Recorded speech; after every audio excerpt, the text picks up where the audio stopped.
Fala, meu amigo e minha amiga, seja muito bem-vindo a mais uma editorial do nosso canal. Vamos lá. O ministro do Supremo, Alexandre de Moraes, ele hoje está sob pressão de uma decisão que foi tomada pela Procuradoria-Geral da República. Afinal, a Polícia Federal fez um pedido. A Procuradoria-Geral da República confrontou esse pedido. Se o ministro Alexandre de Moraes toma parte da Procuradoria-Geral da República, desmoraliza a Polícia Federal e cria um conflito político gigantesco.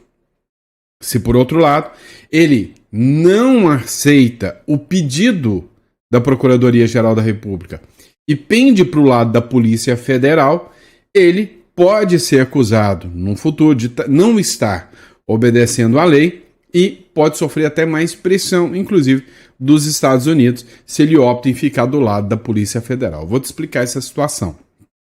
Outro ponto que nós vamos falar também nesse editorial ainda é sobre o senador da República, o Marcos Duval. Para mim, de todos os senadores que até hoje, já passaram pelo parlamento brasileiro, nenhum, mas literalmente nenhum, sofreu tanta pressão do judiciário quanto o senador Marcos Duval, que agora não conseguiu e acabou cedendo à pressão.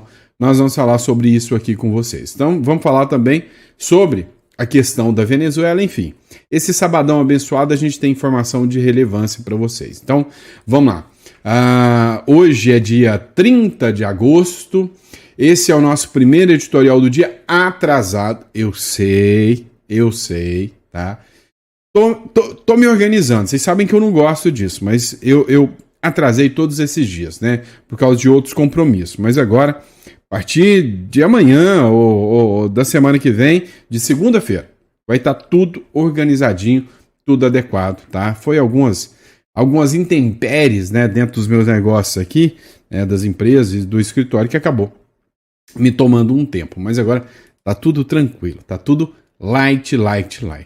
Não conseguimos tomar nossa cervejinha, comemorando a queda do Maduro, mas ainda acredito que irá acontecer, tá? Mas bora pra cima de informação e vamos pra cima. Não esqueça de se inscrever, curtir e compartilhar. Bora de matéria. É o seguinte, pessoal. Há 2 semanas atrás, você acompanhou comigo esta matéria aqui. Duval, senador da República, Marcos Duval, recusa saída honrosa do Senado. Abre aspas.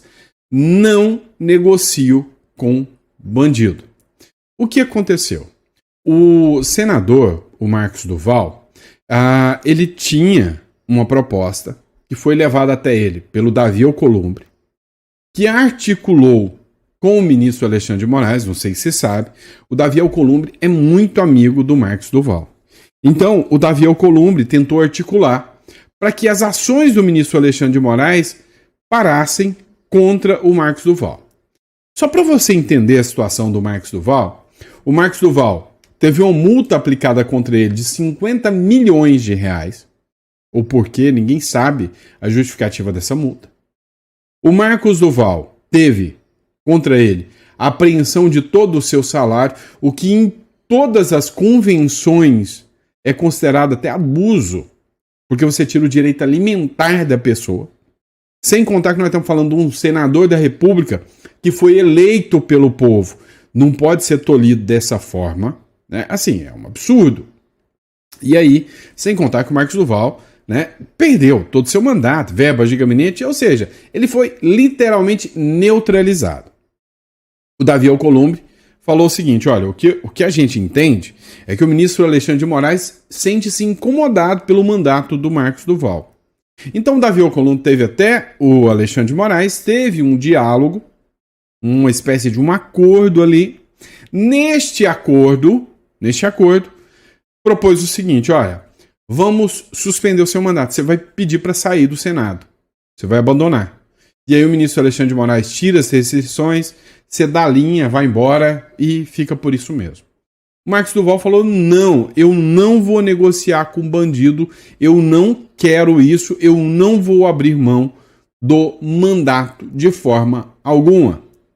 Até que hoje sai a publicação do Metrópolis, Marcos Duval pede licença do mandato no Senado. Segundo a matéria do Metrópolis, o senador Marcos Duval, que é do Podemos do Espírito Santo, ele apresentou ao presidente do Senado, Davi Alcolumbre, um pedido de afastamento do mandato. A informação consta na decisão dessa sexta-feira do ministro Alexandre de Moraes do Supremo Tribunal Federal, que revogou parcialmente as medidas cautelares impostas por Marcos Duval. Ou seja, se você é senador, eu te travo. Se você não é senador, eu te libero, mas não me incomode. A solicitação veio acompanhada de um laudo médico que comprova a necessidade de afastamento da função parlamentar para tratamento de sua saúde. O próprio Marcos Duval, em seu pedido de licença, mencionou sua incapacidade temporária para exercer o mandato de senador da República. É teatrinho. Se a gente observar esta matéria aqui, que foi uma proposta honrosa para a saída do Marcos Duval, a gente sabe que é um teatrinho, né? Moraes considerou esse afastamento do exercício do mandato um fato superveniente que contribui para a revogação parcial das medidas cautelares. Abre aspas aqui.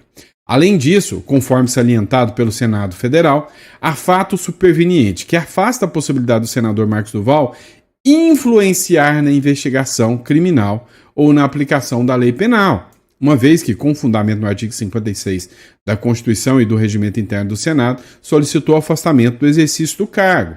Após a decisão do STF, as contas bancárias do senador também foram desbloqueadas e ele terá a tornozeleira eletrônica retirada.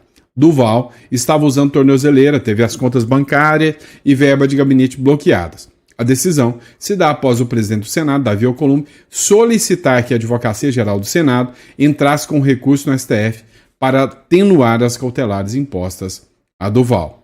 Moraes atendeu o pedido e determinou o desbloqueio dos salários e verbas de gabinete do senador, contas bancárias e a dispensa do uso de tornozeleira, proibição das redes sociais e o recolhimento no período noturno. Por outro lado, as medidas cautelares de proibição de ausentar-se do país e apreensão dos passaportes ficam mantidas, pois continuam presentes os requisitos exigidos pelo artigo 319 do Código Penal. Sem contar a questão das redes sociais também, né? Eu acredito que ficou as redes sociais. E aí vem a matéria do CNN Política também falando sobre isso. Moraes determina o desbloqueio de redes sociais e salários do Marcos Duval. O ministro Alexandre de Moraes, do Supremo Tribunal Federal, determinou nesta sexta-feira o desbloqueio das redes sociais e do salário do senador Marcos Duval, do Podemos do Espírito Santo. Na decisão, o ministro mantém a proibição de Duval de sair do país e a apreensão de passaportes também. Então, eis aqui, né, o desfecho final da situação do Marcos Duval. Pessoal, e a sua opinião sobre o Marcos Duval? O que vocês acham sobre isso? Olha, eu vou ser sincero uma coisa para vocês. O Marcos Duval, ele é uma figura, assim, sui generis, né? Uma figura atípica da política brasileira. O cara que veio, surgiu, né, como um outsider lá em 2018, como o cara da SWAT. Ele entrou dentro, ficou boa, né? Ele entrou no Senado com um discurso, né, combater o crime organizado, e ele acabou sendo travado ali dentro do Senado de exercer sua atividade, seu trabalho. Mas ele sempre se mostrou um cara muito corajoso, então eu vou ser sincero com vocês, eu tenho uma certa afeição ao Marcos Duval, tá? Acho, né, que o que acontece com ele é um abuso, né, uma situação assim, vexatória para um lugar que se diz democrático. Agora, vamos entender um pouquinho mais do que está rolando, né? Sobre o ministro do Supremo, Alexandre de Moraes, a Polícia Federal e a Procuradoria-Geral da República. Vamos lá. O ministro Alexandre de Moraes determinou que a Procuradoria-Geral da República, o PGR, do Paulo Gonet, se manifestasse sobre a possibilidade do Bolsonaro ser vigiado 24 horas por dia. Vamos entender a história aqui, né? O líder do PT, que é o Lindenberg Farias, ele pediu que o STF decrete a prisão do Bolsonaro. Isso aqui é 5 dias atrás. Decretar a prisão do Bolsonaro porque o Bolsonaro estaria descumprindo medidas e também, no domingo passado, ele fez um vídeo dizendo que o Bolsonaro poderia fugir a qualquer momento, que era só o Bolsonaro entrar no porta-mala de um carro, em 10 minutos ele estaria lá na embaixada americana e aí se acabou todo o sonho petista de ver o Bolsonaro preso. O PT fez essa publicação aqui do Bolsonaro, essa é uma publicação do PT junto com o Lindbergh, alto risco de fuga, onde eles disseram o seguinte: após pedido do líder do PT na Câmara dos Deputados, o Lindbergh Farias, a Procuradoria-Geral da República autorizou o aumento de monitoramento do ex-presidente Bolsonaro, ou seja, aumento do monitoramento. Agora, Bolsonaro poderá ser vigiado em tempo integral pela Polícia Federal, ou seja, o Big Brother Brasil da Polícia Federal contra o Bolsonaro. A ação veio após a bancada do PT protocolar uma denúncia no Supremo Tribunal Federal na última sexta-feira, apontando um possível plano do ex-presidente para conseguir asilo na Embaixada dos Estados Unidos ou da Argentina, que fica próximo à residência do Bolsonaro, em Brasília. Segundo o Lindbergh Farias, depois da denúncia foi constatado que, de fato, as vulnerabilidades eram muito grandes. Não havia um operativo policial e a tornozeleira eletrônica era monitorada pela Secretaria de Administração do Distrito Federal. Ou seja, ele poderia fugir. Então, a PGR, que é a Procuradoria-Geral da República, do Paulo Gonet, atendeu ao pedido do Lindbergh Farias, do PT, do opositor político do Bolsonaro, e deu, o parecer no sentido de que tinha que aumentar o policiamento. O ministro Alexandre de Moraes deu a ordem e hoje a casa do Bolsonaro está rodeada por policiais, um Big Brother da Polícia Federal.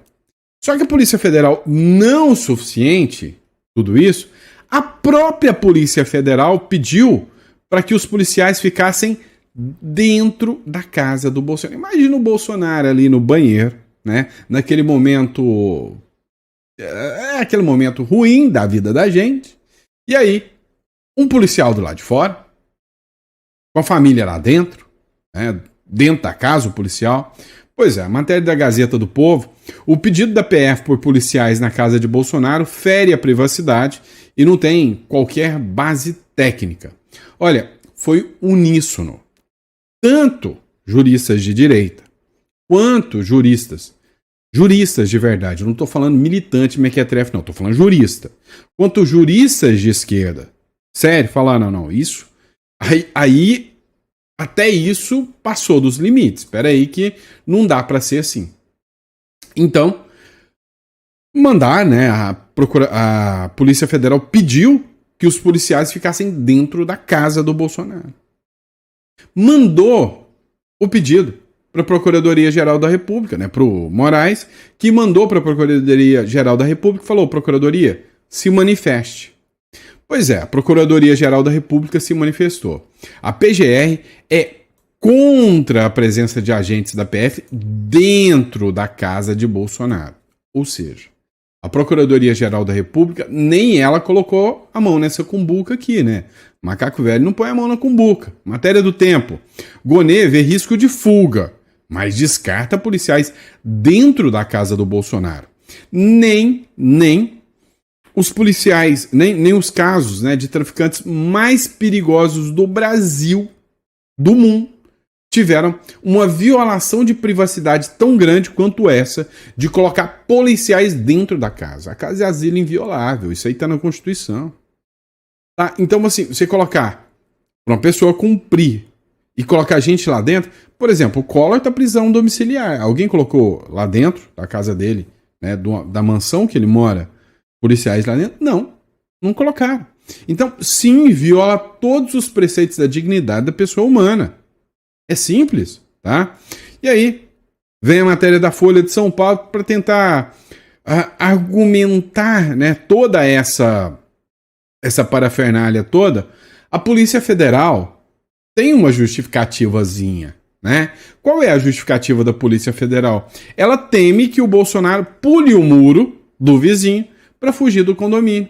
A Polícia Federal fez um estudo do condomínio de Jair Bolsonaro, com base em imagens aéreas feitas por drones, e concluiu que o ex-presidente pode pular com facilidade o muro de um vizinho e sair escondido dentro de um carro rumo à Embaixada dos Estados Unidos para pedir asilo, né? Então, por causa disso, desse risco aí, a Polícia Federal ainda insiste que o Bolsonaro deve ser monitorado de dentro de sua casa. Aí é que mora o perigo.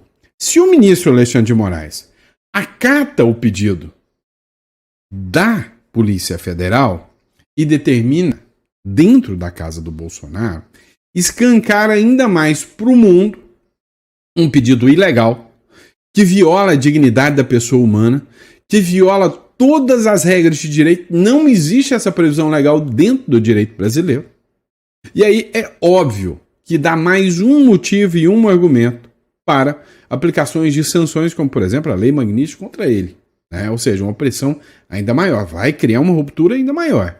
Sem contar, né, que escancara que é um processo persecutório sem a menor observância da lei. Porém, se o ministro Alexandre de Moraes quer pagar de bom moço e fala, não, realmente vai violar a dignidade do Bolsonaro, eu não vou permitir que vocês fiquem lá dentro da casa. Ele se alinha com a Procuradoria-Geral da República, mas desmoraliza a PGE, a Polícia Federal, mostrando que realmente a Polícia Federal está numa ânsia tão grande de pegar o Bolsonaro que está fazendo pedidos ilegais para que isso aconteça.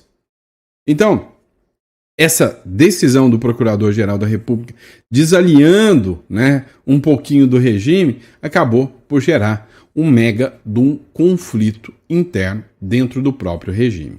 E sua opinião? O que você acha que vai ser a decisão do Alexandre de Moraes agora? Ele vai mandar policial lá para dentro, obedecendo ali o parecer da PGR, ou ele vai estar alinhado com a Polícia Federal, que quer a cabeça do Bolsonaro de qualquer forma?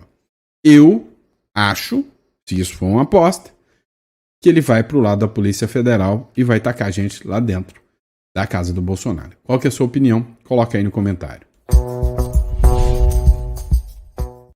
Vamos lá, pessoal. Ontem eu coloquei essa matéria aqui para vocês. Homem que tem dignidade não rasteja, diz Lula sobre ligar para o Donald Trump. Pois é, o Lula, ele sabe muito bem exatamente o que ele está fazendo.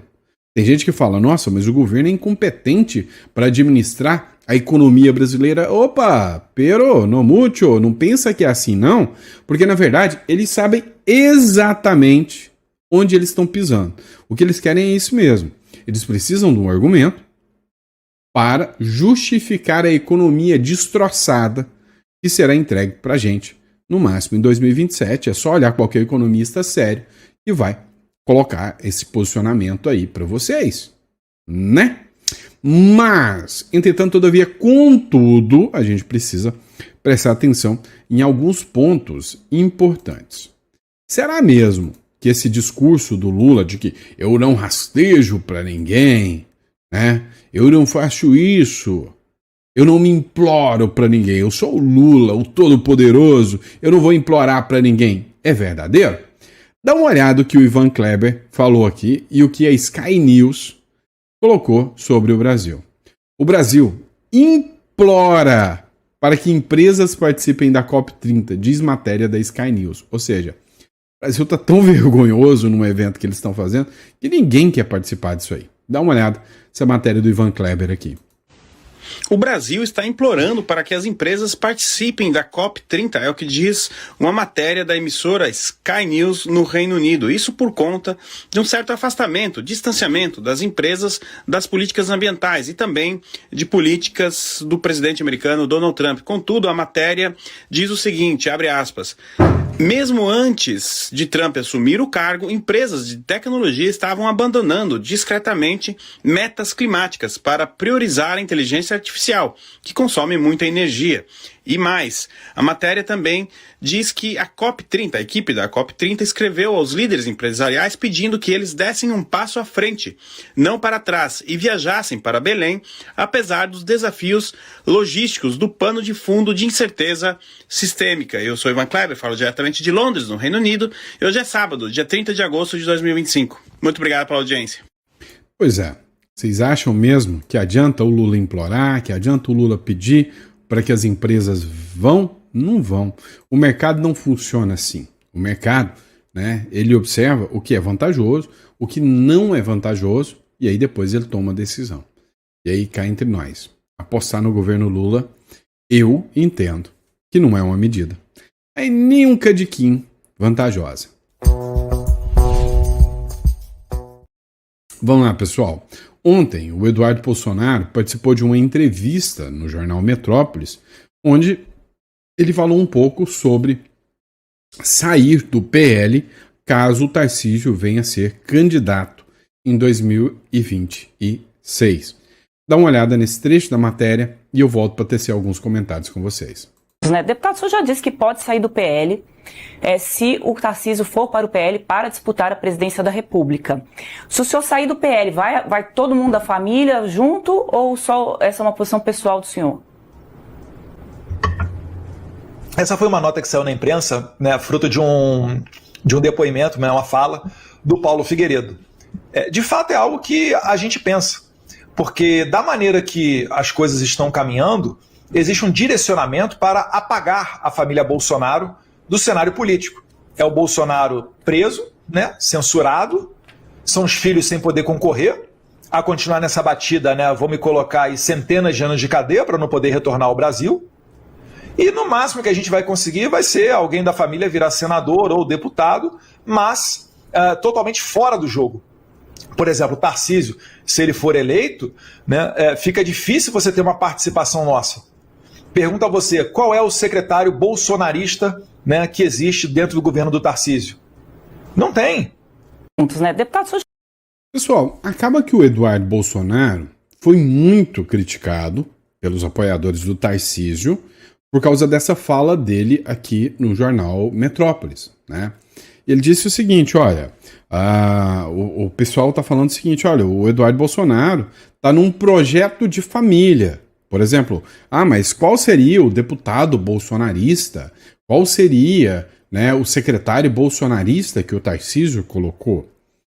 A gente precisa entender alguns pontos aqui. Do ponto de vista, isso aqui são das vozes da minha cabeça, tem credibilidade zero para você prestar atenção. Mas já que você não tem nada para fazer, me escuta aí se qualquer coisa você me xinga depois. Qual que é a minha visão? A minha visão é a seguinte. Literalmente, o Tarcísio, ele é uma figura que sim, tem uma certa sintonia com o ex-presidente Bolsonaro, sim, ele tem um certo alinhamento com o ex-presidente Bolsonaro, mas que o Tarcísio não é bolsonarista nem aqui, nem na China. Boa análise que eu coloquei, né? Bom comparativo. Nem aqui, nem na China. Ora bolas, o Tarcísio, literalmente, as políticas públicas que foram utilizadas pelo Tarcísio no estado de São Paulo são completamente diversas do ponto de vista que veio do bolsonarismo, do ponto de vista do discurso do bolsonarismo. Hoje o Tarcísio é altamente criticado em vários pontos pela ala bolsonarista, como por exemplo, a TV Cultura. Montou lá em São Paulo, né, uma estatal ali, onde manteve a escória, né, esquerdista ali dentro. Bancada com dinheiro público, pautas sensíveis aos conservadores bolsonaristas não são defendidas pelo Tarcísio com a veemência que se necessita. Agora, o Tarcísio também precisa estar ali pedindo o voto do bolsonarismo. Agora, uma coisa é certa. Encarar que o Tarcísio é uma figura bolsonarista é tapar o sol com a peneira. Não é verdade. Não é à toa que muita gente fala que é o candidato autorizado pelo sistema. Não é à toa que muita gente fala, não, o Tarcísio é o candidato que o sistema deixa. Por quê?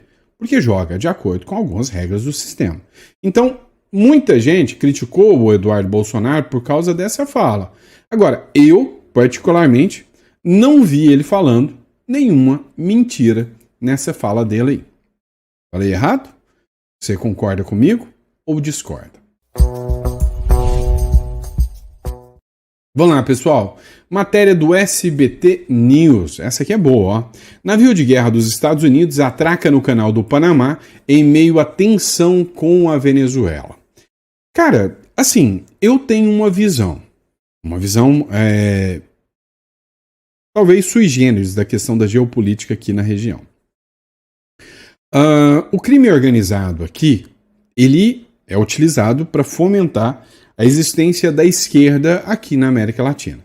Tá? Não tenho dúvidas. Então, a minha visão é que eles fomentam a esquerda através do crime organizado na América Latina todinha. E isso faz com que a esquerda permaneça proliferando. Mas que o crime organizado traz a influência da China para cá. Sim, eu eu analisei matérias que vários negócios feitos por grupos de crime organizado têm a ver com empresas, né, que mandam produtos da China para cá. E o que acontece?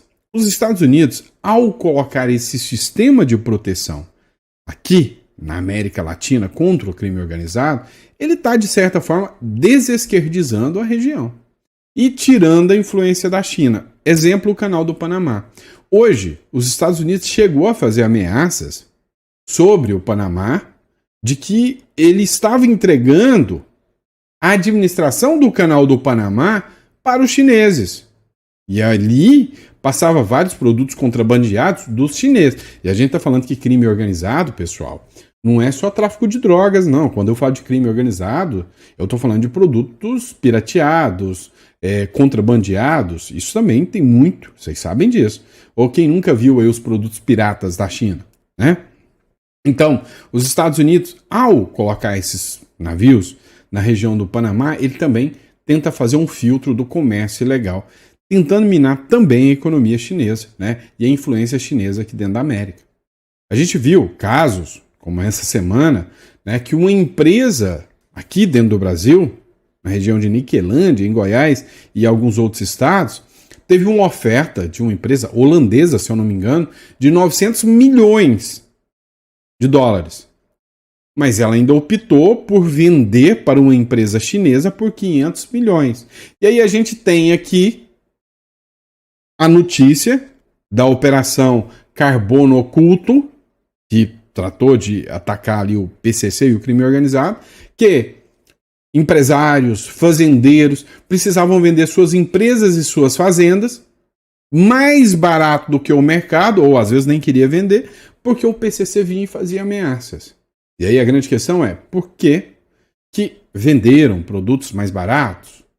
Ou seja, vender uma máquina como essa mais barata, teve pressão do quê? Do governo, do crime. Então, os Estados Unidos, ao colocar, né, esses navios aqui, eles vêm para fazer uma pressão em cima do crime organizado. Tá? E aí, de quebra, atingem governos também. Um navio de guerra dos Estados Unidos atracou nesta sexta-feira no Canal do Panamá. A movimentação faz parte do reforço naval norte-americano enviado à costa da Venezuela. Ao todo, 7 navios de guerra e um submarino movido a energia nuclear estão aproximando da região costeira venezuelana. Juntos, transportam mais de 4.500 marinheiros e fuzileiros navais. A frota inclui destroyers, e também aviões de vigilância, entre outros. O governo Trump afirma que a operação tem como objetivo combater o tráfico de drogas. Já o presidente da Venezuela, Nicolás Maduro, considera a presença do navio como uma ameaça gravíssima. Resumindo, o Trump diz que é para combater o crime organizado e o tráfico de drogas. Na prática, atinge governos de esquerda. Simples assim. Agora, saiu uma publicação também, não posso te dizer a confirmação sobre isso, né, que na costa venezuelana foi captado um navio de guerra americano que passou bem ali na costa. Olha só essa imagem aqui.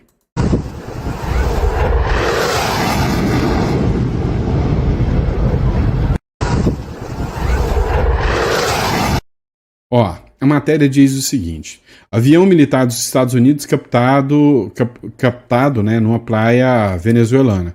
Imagens que circulam como pólvora, né, ou seja, viralizaram nas redes, mostram o que seria um avião militar estadunidense em plena praia do território venezuelano. Testemunhas ficaram em choque ao ver a aeronave tão próximo da área civil. Alguns asseguram que uma manobra de advertência direta contra Maduro. Outros creem que é só o início de algo mais grande, né? Então, estamos acompanhando tudo isso que está acontecendo. Mas uma coisa é certa, é fato. Eles estão monitorando o crime organizado e governos como o de Maduro, talvez o do Petro, podem chegar junto.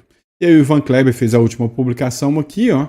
O secretário de Estado Marco Rubio reuniu com o comandante da SOUTCOM, né, da Comando do Sul, almirante Elvin Olsen, aquele que esteve aqui no Brasil, e líderes do comando para discutir a segurança na América Latina e no Caribe e as prioridades dos Estados Unidos na nossa região. Pois é, e aí quando a gente vê os comentários dessa publicação, né, são todos nesse sentido, né? Excelente, obrigado, Marco Rubio, façam o melhor, bora atorar. Não esqueça que o Brasil, Marco Rubio, ele veio no Brasil em maio. Segundo o portal dela, ofereceu um jantar, mas os comandantes não foram, né?